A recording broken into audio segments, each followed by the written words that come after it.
Hello everyone, मी foodie चॅनलमध्ये तुमच्या सगळ्यांचं वेलकम.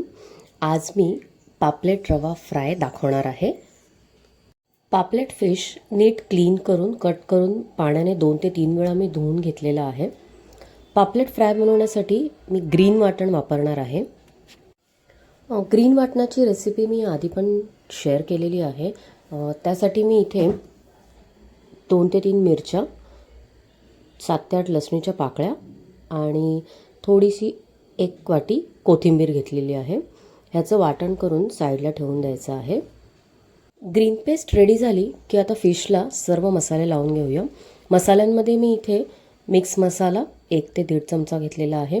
अर्धा चमचा हळद, 1 चमचा ग्रीन पेस्ट आणि 1 ते 1.5 चमचा कोकमाचं आगळ, चवीपुरता मीठ. सर्व मसाले आणि वाटण पापलेटच्या तुकड्यांना लावून घ्यायचं आहे आणि एक 15 ते 20 मिनटं मॅरिनेट होण्यासाठी ठेवून द्यायचं आहे. एका साईडला फिश फ्रायची तयारी करूया. फ्रायसाठी ड्राय मिक्स बनवायचं आहे.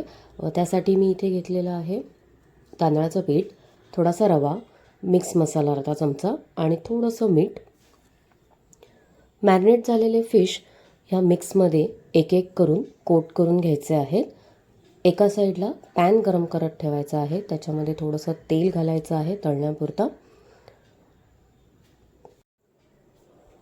तेल नीट गरम झालं की त्यात पिठात कोट केलेले पापलेटचे तुकडे एक एक करून सोडायचे आहेत. 1 ते 2 मिनटं हाय फ्लेमवर आपण शिजवून घ्यायचे आहेत. त्याच्यानंतर फ्लेम लो करायची आहे. मीडियम ते लो फ्लेमवर पापलेटचे पीसेस फ्राय करून घ्यायचे आहेत.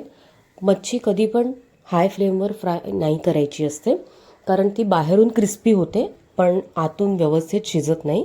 त्यासाठी फ्लेम मीडियम ते लो ठेवायची आहे.